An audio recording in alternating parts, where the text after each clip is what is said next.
कभी कभी कुछ शादियां प्यार के लिए नहीं होती, बल्कि किसी और की गलती की सज़ा चुकाने के लिए होती हैं। ये कहानी है एक ऐसी लड़की की जो दुल्हन बनकर एक हवेली में आई, लेकिन उसे ये नहीं पता था कि वो शादी नहीं, एक सौदे का हिस्सा बन चुकी है। एक ऐसा घर जहां हर पीढ़ी में एक लड़की कुर्बान की जाती थी ताकि एक बद्दुआ शांत रहे। लेकिन इस बार लड़की चुप नहीं रही और लड़का डर के आगे झुका नहीं। और फिर जो हुआ, उसने एक खानदान की 100 साल पुरानी परंपरा तोड़ दी। ये कहानी है डर, जुल्म, प्यार और उस इंसाफ की जो बहुत देर से मिला। कमरे में अजीब सी खामोशी फैली हुई थी। दिए की हल्की रोशनी दीवारों पर कांप रही थी, जैसे किसी अनहोनी का डर खुद भी थर-थर कांप रहा हो। लड़की दरवाजे के पास खड़ी थी, दोनों हाथ जुड़े हुए, आवाज़ कांप रही थी। प्लीज़ ऐसा मत कीजिए, कुछ तो भगवान से डरिए। उसकी आंखों में आंसू थे, आवाज़ में बेबसी। वो बार बार पीछे हट रही थी, जैसे हर कदम के साथ खुद को बचाने की कोशिश कर रही हो। मैं मानती हूं कि मैं आपकी पत्नी हूं, उसने भारी दिल से कहा, लेकिन जिन हालातों में ये शादी हुई है, मैं इसे दिल से स्वीकार नहीं कर सकती। अगर आपने ज़बरदस्ती की तो सब बर्बाद हो जाएगा। उसके सामने खड़ा आदमी दिखने में शांत था, लेकिन उसकी आंखों में गुस्सा साफ झलक रहा था। उसने गहरी सांस ली और सख्त आवाज में बोला, डरना बंद करो, पति हूं तुम्हारा, पूरा हक है मेरा।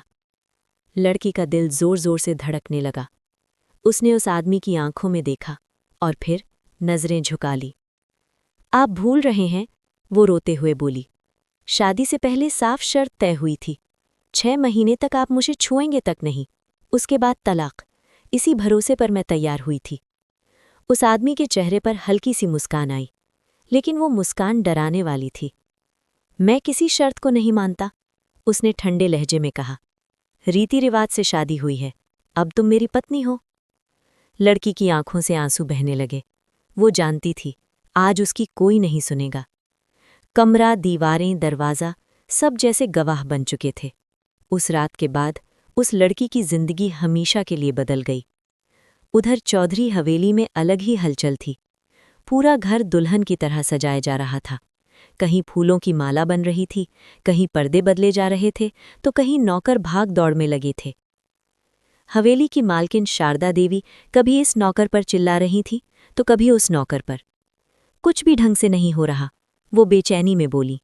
उनके पति हरिवंश चौधरी ने मुस्कुराते हुए उन्हें सोफे पर बिठाया। शांत हो जाओ, उन्होंने प्यार से कहा। अभी 4 दिन बाकी हैं बेटे के आने में। बेटे का नाम सुनते ही शारदा देवी की आंखें भर आईं। 5 साल हो गए, उन्होंने धीमी आवाज में कहा। मेरा आरव, कब से आंखें तरस गई हैं उसे देखने को। हरिवंश चौधरी कुछ नहीं बोले। वो भी जानते थे इस खुशी के पीछे डर भी छुपा है। आप वो बद्दुआ भूल गए? शारदा देवी ने कांपती आवाज में पूछा। हरिवंश चौधरी ने लंबी सांस ली। कैसे भूलते? वो बद्दुआ तो पीढ़ियों से उनके साथ चल रही थी। सालों पहले उनके दादा भानु चौधरी ने एक बड़ा पाप किया था। गांव के रौबदार आदमी थे, जो चाहा वो किया। एक गरीब घर की मासूम लड़की सरिता उनकी नज़र में आ गई थी। उस लड़की की जिंदगी एक ही रात में उजड़ गई। सरिता ये सदमा सह नहीं पाई। कुछ ही दिनों में उसकी मौत हो गई। उसके माँ बाप टूट गए थे और जाते जाते उन्होंने बद्दुआ दी, तुम्हारी नस्ल सुख नहीं देखेगी, शादी के बाद खुशियां छिन जाएंगी। सबने इसे गुस्से के शब्द समझा, लेकिन जब भानु चौधरी की पत्नी शादी के दूसरे दिन मर गई, तब सब सन रह गए। बाबाओं, तांत्रिकों के चक्कर लगे। आखिर एक उपाय बताया गया।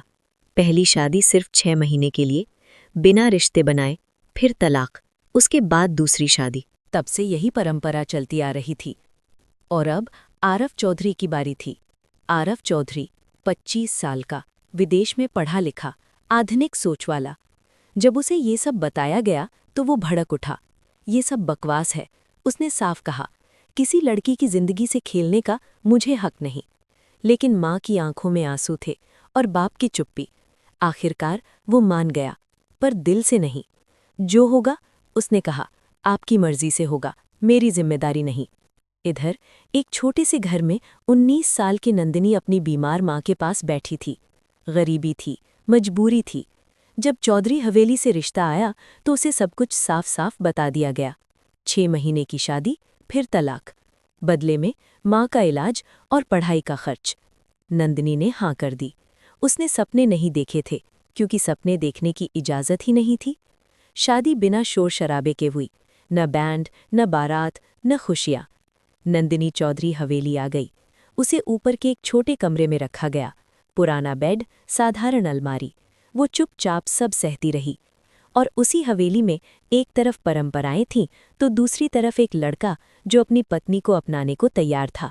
यहीं से एक ऐसी कहानी शुरू होती है जहां प्यार, जिद, डर, बद्दुआ सब आपस में टकराने वाले थे। सुबह की हल्की धूप हवेली की खिड़कियों से अंदर झांक रही थी। नंदिनी चुपचाप अपने छोटे से कमरे में बैठी थी। रात भर नींद आंखों से कोसों दूर रही थी। हर आवाज़ पर उसका दिल कांप उठता, हर आहट पर लगता जैसे कोई उसे पुकार रहा हो। वो जानती थी वो इस हवेली में सिर्फ कुछ महीनों के लिए है, न उसका कोई हक, न कोई पहचान। नीचे से बर्तनों की आवाज़ें आ रही थीं। नौकरानियां अपने अपने काम में लगी थीं, जैसे कुछ हुआ ही ना हो। नंदिनी ने धीरे से दरवाज़ा खोला और सीढ़ियों से नीचे उतरने लगी। उसी वक्त सामने से आरव आ रहा था। अचानक दोनों की टक्कर हो गई। नंदिनी का संतुलन बिगड़ा, लेकिन उससे पहले कि वो गिरे, आरव ने उसे थाम लिया। कुछ पल, बस कुछ पल। दोनों की नज़रें टकराईं। नंदिनी घबराकर अलग हो गई, जैसे किसी ने छू लिया हो।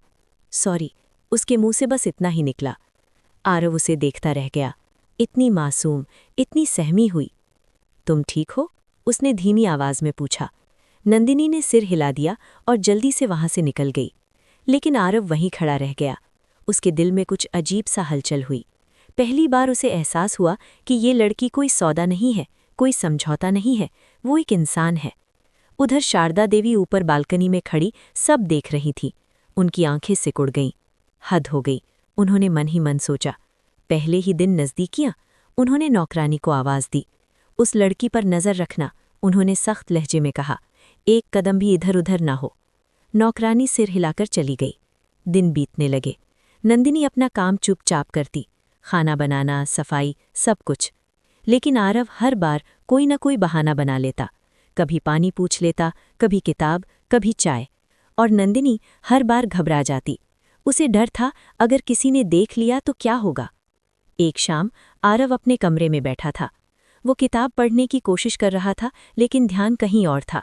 नंदिनी की आंखें, उसका डरा हुआ चेहरा बार बार सामने आ रहा था। आखिरकार वो उठा और ऊपर उसके कमरे की तरफ चल दिया। दरवाज़ा हल्के से खटखटाया। अंदर से आवाज़ आई, कौन? मैं हूँ, आरव ने कहा।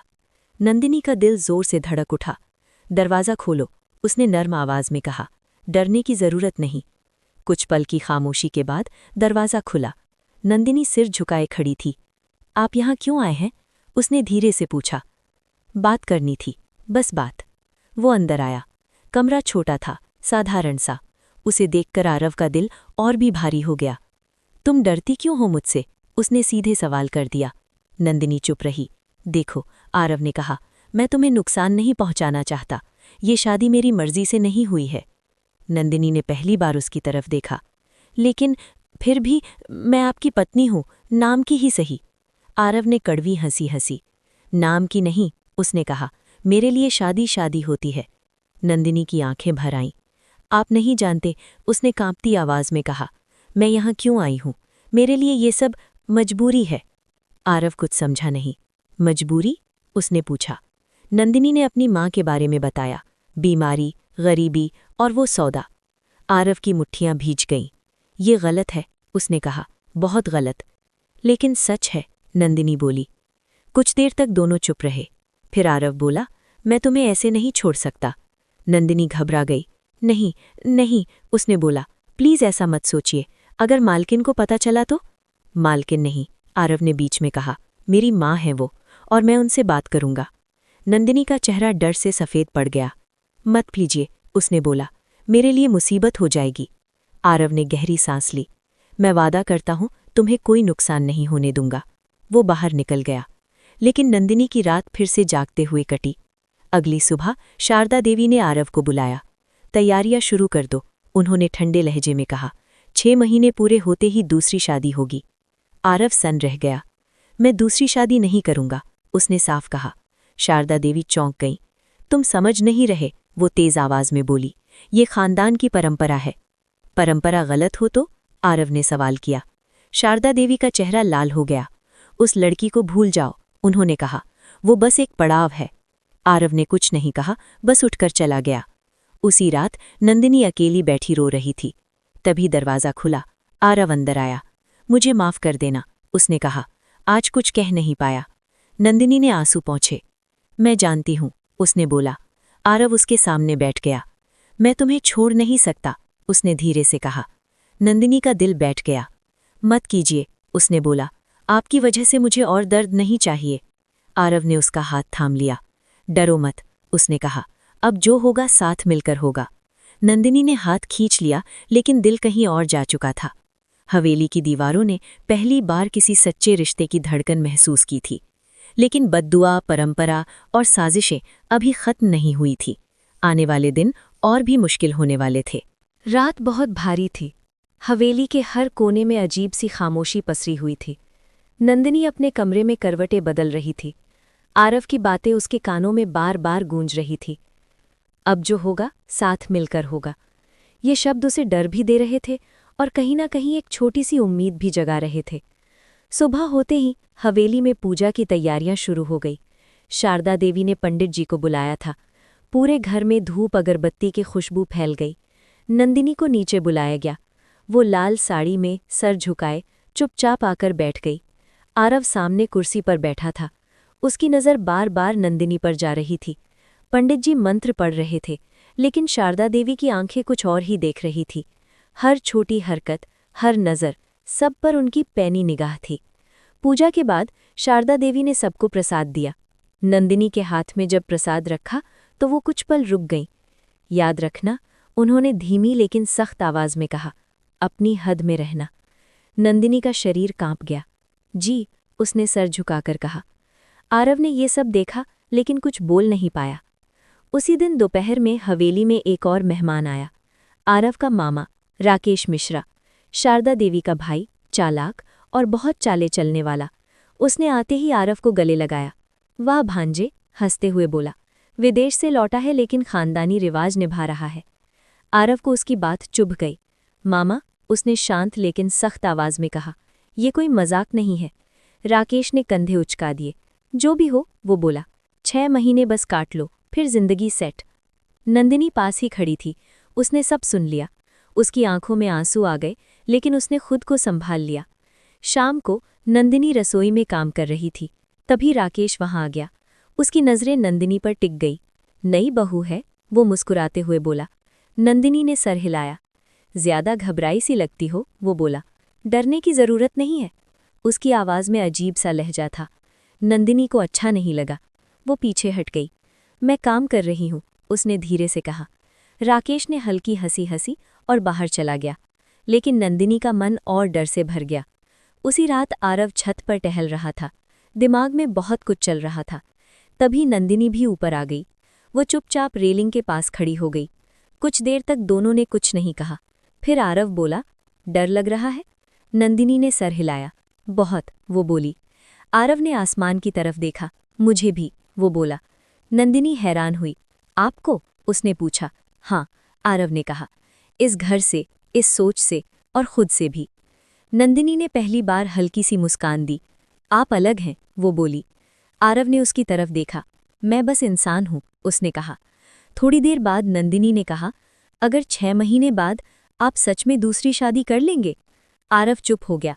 मुझे नहीं पता, उसने सच कहा। नंदिनी की आंखें भर आईं। कम से कम सच तो बोलते हैं, वो बोली। अगले कुछ दिन इसी तनाव में बीते। शारदा देवी ने नंदिनी की हर हरकत पर रोक लगा दी। बाहर जाना बंद, फोन नहीं, किसी से बात नहीं। आरव को ये सब देखकर गुस्सा आता, लेकिन वो खुलकर लड़ नहीं पा रहा था। एक शाम आरव ने अपनी माँ से फिर बात करने की कोशिश की। माँ, उसने कहा, ये सब गलत है। हम एक लड़की की जिंदगी से खेल रहे हैं। शारदा देवी ने ठंडी नज़र से देखा। अगर ये सब नहीं करेंगे तो तुम्हारी जान खतरे में पड़ जाएगी। क्या जान से बढ़कर इंसानियत नहीं?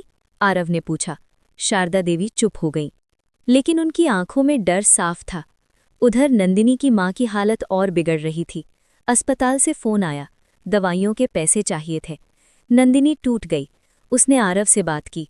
आरव ने बिना सोचे पैसे भेज दिए। आप ऐसा क्यों कर रही हैं? नंदिनी ने रोते हुए पूछा। क्योंकि तुम्हारी मजबूरी मेरी जिम्मेदारी है, आरव ने कहा। नंदिनी पहली बार फूट फूट कर रो पड़ी। उसी रात राकेश ने शारदा देवी से बात की। बहन, उसने कहा, मुझे आरव ठीक नहीं लग रहा, वो उस लड़की से ज्यादा जुड़ रहा है। शारदा देवी घबरा गई। कुछ करना होगा, उन्होंने कहा। राकेश की आंखों में चालाकी चमक उठी। चिंता मत करो, वो बोला, मैं सब संभाल लूंगा। हवेली में साजिश की हवा बहने लगी थी।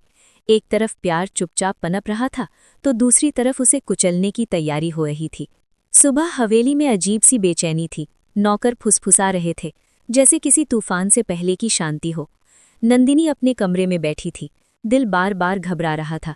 उसे समझ नहीं आ रहा था कि क्यों, लेकिन मन बार बार कह रहा था कुछ गलत होने वाला है। नीचे से शारदा देवी की आवाज़ आई, नंदिनी, नीचे आओ। आवाज़ में सख्ती थी। नंदिनी ने जल्दी से दुपट्टा संभाला और नीचे उतर आई। ड्राइंग रूम में शारदा देवी बैठी थी, साथ में राकेश भी था। नंदिनी ने पैर छूकर प्रणाम किया। बैठो, शारदा देवी ने बिना भाव के कहा। नंदिनी चुपचाप बैठ गई। तुम यहाँ क्यों आई हो? शारदा देवी ने सीधा सवाल किया। ये मत भूलना। नंदिनी ने सर झुका लिया। तुम्हारा काम है, वो आगे बोली, इस घर में शांति बनाए रखना, आरव को भटकाना नहीं। नंदिनी का दिल बैठ गया। मैंने कुछ नहीं किया, वो डरते डरते बोली। राकेश हल्की हंसी हंसी। यही तो बात है, वो बोला। अक्सर बिना कुछ किए ही बहुत कुछ हो जाता है। नंदिनी की आंखों में आंसू आ गए। आप जो सोच रहे हैं, मैं वैसी नहीं हूं, वो बोली। शारदा देवी ने मेज पर हाथ मारा। हमें सफाई नहीं चाहिए, वो बोली, बस हमारी बात मानो। नंदिनी चुप हो गई। उसी दिन दोपहर में आरव को शहर के बाहर भेज दिया गया। कह दिया गया, जरूरी काम है। आरव को कुछ अजीब लगा, लेकिन वो चला गया। जैसे ही आरव गया, हवेली का माहौल बदल गया। राकेश बार बार नंदिनी के आसपास मंडराने लगा, कभी किसी बहाने से, कभी किसी सवाल के साथ। नंदिनी डरने लगी। शाम होते होते उसने अपने कमरे में खुद को बंद कर लिया। लेकिन दरवाजे पर दस्तक हुई। कौन है? उसने कांपती आवाज में पूछा। मैं हूं, राकेश की आवाज थी। नंदिनी का दिल जोर से धड़कने लगा। दरवाजा खोलो, वो बोला। आरव साहब नहीं है, आप जाइए। डरने की जरूरत नहीं, राकेश बोला, बस बात करनी है। नंदिनी पीछे हट गई। मैं काम कर रही हूं, उसने धीरे से कहा। राकेश ने हल्की हंसी हंसी और बाहर चला गया। लेकिन नंदिनी का मन और डर से भर गया। अगली सुबह हवेली में हंगामा मच गया। शारदा देवी ने सबको इकट्ठा किया। बहू ने मर्यादा तोड़ी है, उन्होंने ऊंची आवाज में कहा। नंदिनी सन्न रह गई। मैंने कुछ नहीं किया, वो रोते हुए बोली। राकेश ने झूठा चेहरा बना लिया। रात को ये मेरे कमरे के पास घूम रही थी। नंदिनी की दुनिया घूम गई। झूठ है, वो चीख पड़ी। शारदा देवी ने उसे जोर से थप्पड़ मार दिया। चुप, वो चिल्लाई। नंदिनी जमीन पर गिर पड़ी। उसी वक्त आरव वापस आया। वो दृश्य देखकर उसका खून खौल उठा। ये क्या हो रहा है? वो चिल्लाया। नंदिनी को देखकर उसका दिल टूट गया। माँ, उसने कहा, ये सब झूठ है। शारदा देवी की आंखों में डर और गुस्सा दोनों थे। तुम अंधे हो गए हो, वो बोली। आरव नंदिनी के पास गया, उसे सहारा दिया। मुझे विश्वास है, उसने साफ कहा। इस पर राकेश पीछे हट गया। अगर तुम इसे रखोगे तो अंजाम बुरा होगा। आरव ने पहली बार खुलकर विरोध किया। जो अंजाम होगा मैं झेल लूंगा। उस रात शारदा देवी और राकेश ने बड़ा फैसला किया। इस लड़की को यहां से हटाना होगा, राकेश बोला। कैसे? शारदा देवी ने पूछा। राकेश मुस्कुराया। ऐसे कि आरव खुद छोड़ दे। अगले दिन नंदिनी को उसके मायके भेजने की तैयारी कर दी गई। कहा गया, कुछ दिन के लिए। नंदिनी रोती रही। आरव गुस्से में था, लेकिन माँ के सामने कुछ कर नहीं पाया। मैं लौट आऊंगी ना? नंदिनी ने पूछा। आरव ने उसका हाथ थामा। जरूर, उसने कहा, मैं खुद लेने आऊंगा। नंदिनी चली गई। हवेली सूनी हो गई। उसी रात आरव ने अजीब सपना देखा। एक लड़की रो रही थी, सफ़ेद कपड़ों में। हमें इंसाफ नहीं मिला, वो कह रही थी। आरव की नींद टूट गई। उसका दिल तेज धड़क रहा था। वो समझ गया, ये सिर्फ सपना नहीं था। हवेली में बद्दुआ जागने लगी थी और खेल और भी खतरनाक होने वाला था। नंदिनी के जाने के बाद हवेली बिल्कुल बदल गई थी। पहले जहां सन्नाटा था, अब वहां घुटन थी। आरव हर वक्त चुप रहने लगा था, न किसी से बात न किसी से बहस। लेकिन रातें उसके लिए और भी डरावनी हो गई थीं।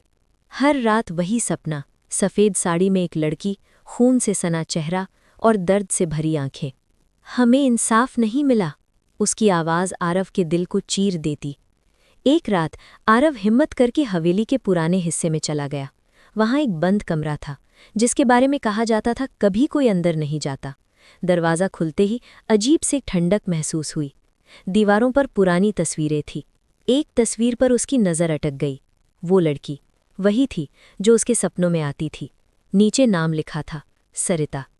आरव का शरीर सुन्न पड़ गया। उसी वक्त पीछे से आवाज़ आई, अब समझ में आया? आरव मुड़ा। वो हरिवंश चौधरी थे। ये सब सच है ना? आरव ने पूछा। हरिवंश चौधरी की आंखें भर आईं।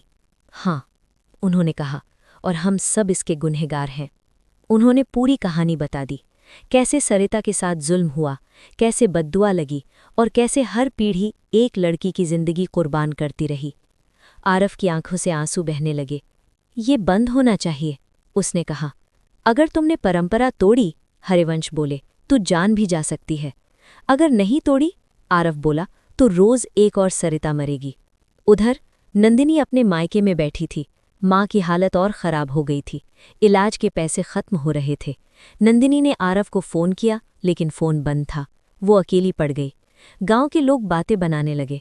6 महीने भी नहीं टिक पाई, कोई बोला। नंदिनी टूटने लगी। हवेली में शारदा देवी ने दूसरी शादी की तैयारी शुरू कर दी। आरव को बताया गया, 15 दिन बाद रिश्ता पक्का। आरव सन्न रह गया। मैं शादी नहीं करूंगा, उसने साफ कहा। शारदा देवी भड़क गईं। तुम मर जाओ, वो चिल्लाईं। उसी रात आरव को तेज बुखार हो गया। डॉक्टर आए, लेकिन दवाइयों का असर नहीं हो रहा था। शारदा देवी डर गईं। ये बद्दुआ, वो कांपते हुए बोली। उसी वक्त नंदिनी को भी अजीब सपना आया। सरिता उसके सामने खड़ी थी। डर मत, वो बोली। तुम अलग हो, तुम्हारे साथ जुल्म नहीं होने दूंगी। नंदिनी की आंख खुल गई। उसका मन अचानक मजबूत हो गया। उसने फैसला कर लिया, वो हवेली वापस जाएगी। सुबह होते ही नंदिनी शहर के लिए निकल पड़ी। जेब में बस कुछ पैसे, दिल में ढेर सारा डर। जब वो हवेली पहुंची तो माहौल बदला हुआ था। आरव बिस्तर पर पड़ा था। नंदिनी उसे देखकर रो पड़ी। आप ठीक हो जाएंगे, वो बोली। आरव ने आंखें खोली। नंदिनी को देखकर उसके चेहरे पर सुकून आ गया। तुम आ गई, वो बोला। मैं आपको अकेला नहीं छोड़ सकती, नंदिनी ने कहा। उसी पल आरव का बुखार उतरने लगा। डॉक्टर हैरान रह गए। शारदा देवी ये सब देख रही थी। उनका दिल कांप गया। शायद, उन्होंने सोचा, बद्दुआ का तोड़ यही है। लेकिन राकेश को ये मंजूर नहीं था। अगर परंपरा टूटी, राकेश बोला, तो सब खत्म हो जाएगा। उसने एक आखिरी चाल चलने का फैसला किया। रात को नंदिनी को चक्कर आया। दूध में कुछ मिलाया गया था। वो बेहोश होकर गिर पड़ी। आरव ने शोर सुना। वो जैसे तैसे उठा। नंदिनी को देखकर उसका दिल दहल गया। अगर इसे कुछ हुआ, वो चिल्लाया, तो मैं किसी को नहीं छोड़ूंगा। राकेश पीछे हट गया। हवेली में सच और झूठ आमने सामने खड़े थे। अब फैसला बहुत करीब था। नंदिनी को होश आया तो सिर भारी लग रहा था। आंखें खोलते ही उसने खुद को उसी छोटे से कमरे में पाया। कमरे में हल्की दवा की गंध थी। उसने करवट बदली तो सामने आरव बैठा था। उसकी आंखें लाल थीं, जैसे पूरी रात जागा हो। तुम ठीक हो? उसने घबराई हुई आवाज में पूछा। नंदिनी ने धीरे से सिर हिलाया। मुझे चक्कर आया था, बस नहीं, उसने सख्त लहजे में कहा। दूध में कुछ मिलाया गया था। नंदिनी चौंक गई। किसने? उसकी आवाज़ कांप गई। आरव ने गहरी सांस ली। मुझे पूरा यकीन नहीं, लेकिन अब मैं चुप नहीं रहूंगा। नीचे ड्राइंग रूम में शारदा देवी, हरिवंश चौधरी और राकेश बैठे थे। माहौल भारी था। अब बहुत हो गया, हरिवंश चौधरी ने पहली बार कड़क आवाज में कहा। हमने बहुत पाप किए हैं। शारदा देवी रो पड़ी। मैंने सब डर में किया। अगर बद्दुआ सच हुई तो मेरा बेटा मर जाएगा। आरव अंदर आया। माँ, अगर बद्दुआ सच है तो उसका तोड़ भी सच है। राकेश चौंक गया। क्या मतलब? वो बोला। आरव ने सबके सामने कहा, अब कोई दूसरी शादी नहीं होगी। नंदिनी मेरी पत्नी है और रहेगी। कमरे में सन्नाटा छा गया। पागल हो गए हो? राकेश चिल्लाया। परंपरा तोड़ोगे तो क्या? आरव ने बीच में काटा। और कितनी लड़कियों की कुर्बानी चाहिए? राकेश चुप हो गया। उसी वक्त हवेली में एक अजीब घटना हुई। पुराने कमरे से तेज हवा चलने लगी, दिए बुझने लगे, नौकर डर के मारे भागने लगे। शारदा देवी का चेहरा सफ़ेद पड़ गया। ये वही है, वो कांपते हुए बोली, सरिता। अचानक दीवार पर टंगी तस्वीर जमीन पर गिर पड़ी। आरव बिना डरे उस कमरे की तरफ बढ़ा। नंदिनी भी उसके पीछे पीछे गई। कमरे में ठंडक और बढ़ गई और फिर एक धीमी आवाज़ गूंजी, अब फैसला करो। नंदिनी का दिल जोर से धड़कने लगा। आरव ने मजबूती से कहा, अब कोई और कुर्बानी नहीं होगी। कमरा शांत हो गया। उस रात शारदा देवी ने पहली बार नंदिनी को गले लगाया। मुझे माफ़ कर देना, वो रोते हुए बोली। नंदिनी भी रो पड़ी। हरिवंश चौधरी ने आंखें बंद कर ली। शायद बद्दुआ का बोझ हल्का हो रहा है, लेकिन राकेश के मन में कुछ और ही चल रहा था। उसे डर था कि अगर सब सच सामने आ गया तो उसकी साजिशें उजागर हो जाएंगी। उसने गांव के एक तांत्रिक को बुलाया, रात के अंधेरे में। तांत्रिक ने हवेली का चक्कर लगाया। एक आखिरी बलि चाहिए, उसने कहा। राकेश की आंखों में लालच और डर दोनों थे। अगली सुबह नंदिनी को तेज बुखार हो गया। डॉक्टर फिर आए, लेकिन हालत बिगड़ रही थी। आरव टूट गया। ये मेरी वजह से हो रहा है, वो खुद को दोष देने लगा। नंदिनी ने उसका हाथ पकड़ा। डरिए मत, वो कमज़ोर आवाज़ में बोली, मैं आपके साथ हूँ। आरव की आंखों से आंसू गिर पड़े। उसी वक्त हरिवंश चौधरी को एक पुरानी डायरी मिली, भानु चौधरी की लिखी हुई। उसमें साफ लिखा था, जिस दिन बहू को दिल से अपनाया जाएगा उसी दिन बद्दुआ खत्म होगी। हरिवंश चौधरी दौड़ते हुए आए। आरव, उन्होंने कहा, यही सच है। आरव ने नंदिनी को सबके सामने सिंदूर लगाया। ये मेरी पत्नी है, उसने कहा, किसी सौदे की वजह से नहीं, प्यार की वजह से। जैसे ही ये हुआ, नंदिनी का बुखार उतरने लगा। डॉक्टर हैरान रह गए। राकेश सब देख रहा था। उसका खेल खत्म हो रहा था, लेकिन उसने अभी हार नहीं मानी थी। उसने एक आखिरी फैसला लिया, या तो वो जीतेगा या सबको डुबो देगा। हवेली में तूफान से पहले की खामोशी छा गई थी। रात गहरी हो चुकी थी। हवेली के बाहर काले बादल मंडरा रहे थे। हवा में अजीब सी घुटन थी, जैसे सब कुछ किसी बड़े फैसले का इंतजार कर रहा हो। आरव नंदिनी के पास बैठा था। वो अब थोड़ा बेहतर महसूस कर रही थी, लेकिन कमजोरी अभी बाकी थी। अगर कुछ भी हो, नंदिनी ने धीमी आवाज में कहा, अब पीछे मत हटना। आरव ने उसका हाथ और मजबूती से पकड़ लिया। अब पीछे हटने का सवाल ही नहीं, उसने कहा। उधर राकेश हवेली के पिछवाड़े में खड़ा था। उसके सामने वही तांत्रिक बैठा था, मंत्र बुदबुदा रहा था। आज रात, तांत्रिक ने कहा, या तो बद्दुआ पूरी तरह खत्म होगी या फिर सब कुछ उजड़ जाएगा। राकेश की सांसें तेज हो गईं। जो भी करना है करो, उसने कहा। आधी रात के करीब अचानक हवेली की बिजली चली गई। अंधेरा छा गया। नौकर घबराकर इधर उधर भागने लगे। उसी वक्त नंदिनी को फिर से घबराहट होने लगी। आरव, उसने कमजोर आवाज में पुकारा। आरव उसे संभाल ही रहा था कि दरवाज़ा जोर से खुला। राकेश अंदर घुस आया। चलो, वो चिल्लाया, सब खत्म करने का वक्त आ गया है। आरव उसके सामने खड़ा हो गया। एक कदम और बढ़ाया, उसने कहा, तो भूल जाना कि तुम मेरे मामा हो। राकेश हंसा। आज रिश्ते नहीं, वो बोला, परंपरा चलेगी। उसी पल तेज हवा चली, पर्दे लहराने लगे और फिर कमरे में वही ठंडी आवाज़ गूंजी, बस करो। सब सन रह गए। सफ़ेद धुंध के बीच सरिता की आकृति उभरी। नंदिनी की आंखें भर आईं। अब और नहीं, सरिता की आवाज़ में दर्द था। मैंने जो सहा वो दोहराया नहीं जाना चाहिए। राकेश पीछे हट गया। ये सब झूठ है, वो चिल्लाया। लेकिन तभी तांत्रिक जमीन पर गिर पड़ा। मंत्र टूट गया। हरिवंश चौधरी और शारदा देवी भी वहां पहुंच गए। शारदा देवी रोते हुए बोली, माफ़ कर दो, हमसे बहुत बड़ी गलती हो गई। सरिता की नज़र नंदिनी और आरव पर गई। अगर ये साथ रहे, वो बोली, तो बद्दुआ यहीं खत्म होगी। आरव ने नंदिनी को अपने सीने से लगा लिया। हम साथ हैं, उसने साफ कहा। अचानक हवेली की दीवारों में अजीब सी दरारें दिखने लगीं, जैसे सालों का दबा हुआ दर्द बाहर निकल रहा हो। राकेश डर से कांपने लगा। मुझे माफ़ कर दो, वो गिड़गिड़ाया, लेकिन बहुत देर हो चुकी थी। जोर की हवा चली और राकेश बेहोश होकर गिर पड़ा। धीरे धीरे सब शांत होने लगा। धुंध छटने लगी। सरिता की आकृति हल्की होती चली गई। जाते जाते उसने कहा, आज इंसाफ मिला है, और वो गायब हो गई। सुबह हुई। सूरज की रोशनी हवेली में नए सवेरे की तरह उतरी। नंदिनी अब बेहतर थी। आरव ने राहत की सांस ली। शारदा देवी ने सबके सामने कहा, आज से ये परंपरा खत्म। अब इस घर में कोई सौदा नहीं होगा। हरिवंश चौधरी की आंखों में सुकून था, लेकिन कहानी अभी पूरी नहीं हुई थी। राकेश को होश आ चुका था। पुलिस आई, सारी साजिश सामने आ गई। तांत्रिक, मिलावट, झूठा इल्जाम, सब कुछ। राकेश को ले जाया गया। हवेली के दरवाजे बंद हुए, लेकिन इस बार डर के लिए नहीं।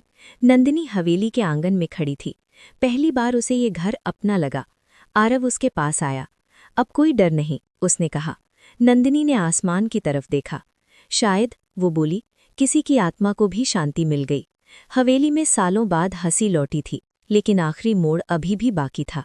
सुबह की धूप जब हवेली के आंगन में उतरी तो ऐसा लगा जैसे बरसों बाद घर ने चैन की सांस ली हो। हवा में अब डर नहीं था, बस एक हल्की सी ताजगी थी। नंदिनी तुलसी के पास खड़ी थी। उसके चेहरे पर थकान थी, लेकिन आंखों में एक नई चमक भी। आरव उसके पास आया। आज कुछ अलग लग रहा है ना, उसने मुस्कुराते हुए कहा। नंदिनी ने धीरे से सिर हिलाया। हाँ, वो बोली, जैसे ये घर अब डराता नहीं, अपनाता है। पुलिस राकेश को ले जा चुकी थी।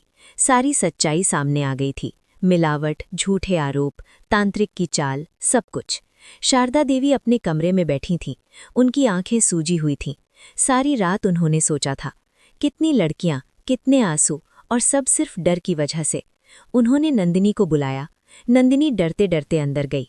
बैठो, शारदा देवी ने नर्म आवाज में कहा। नंदिनी बैठ गई। मुझे माफ कर दो, शारदा देवी अचानक रो पड़ी। मैंने एक माँ होकर एक बेटी को बहुत दुख दिया। नंदिनी की आंखें भर आईं। जो हुआ वो दर्द था, लेकिन अब सब ठीक हो रहा है। शारदा देवी ने उसके सिर पर हाथ रखा। आज से तुम सिर्फ बहू नहीं, मेरी बेटी हो। उसी दिन हवेली में एक छोटी सी पूजा रखी गई। डर की नहीं, शांति की। पंडित जी ने मंत्र पढ़े, दिए जले, और पहली बार कोई कांप नहीं रहा था। हरिवंश चौधरी ने सबके सामने कहा, आज से इस घर में कोई भी परंपरा इंसानियत से बड़ी नहीं होगी। नौकरों की आंखें भर आईं। नंदिनी की माँ को भी हवेली लाया गया। इलाज ठीक चल रहा था। अब उसकी हालत पहले से बेहतर थी। नंदिनी ने माँ का हाथ पकड़ा। अब चिंता मत करना, वो बोली, सब ठीक हो जाएगा। माँ ने आरव की तरफ देखा। बेटा, उन्होंने कहा, तूने मेरी बेटी को इज्जत दी। आरव की आंखें झुक गईं। ये मेरा फर्ज था, उसने कहा। कुछ दिन बाद आरव और नंदिनी ने सच में एक दूसरे को अपनाने का फैसला किया। कोई दिखावा नहीं, कोई डर नहीं। साधारण सी शादी, घर के मंदिर में। सिंदूर, फेरे और सच्चे वादे। जब आरव ने नंदिनी की मांग भरी तो हवा जैसे हल्की हो गई। ऐसा लगा किसी आत्मा ने मुस्कुराकर विदा ली हो। रात को नंदिनी छत पर खड़ी थी। आसमान में तारे चमक रहे थे। तभी उसे हल्की सी आवाज सुनाई दी, खुश रहना। नंदिनी की आंखें भर आईं। उसे यकीन था, सरिता अब शांति में है। समय बीतने लगा। हवेली में अब हंसी गूंजती थी। आरव ने गांव में लड़कियों की पढ़ाई के लिए एक ट्रस्ट शुरू किया। नंदिनी उसका साथ देती। कोई और लड़की मजबूरी में कुर्बान ना हो। एक शाम को आरव और नंदिनी आंगन में बैठे थे। चाय की भाप उठ रही थी। अगर तुम उस दिन वापस ना आती तो शायद सब खत्म हो जाता। आरव ने मुस्कुराई। अगर आपने साथ ना दिया होता तो मैं कभी लौटती नहीं। दोनों चुप हो गए, लेकिन उस चुप्पी में डर नहीं था, सिर्फ भरोसा था। हवेली जो कभी बद्दुआ का घर थी, अब उम्मीद का घर बन चुकी थी। जहां एक लड़की की आह से शुरू हुई कहानी, वहीं दो दिलों के साहस से खत्म हुई। और शायद यही इंसाफ था, यही अंत।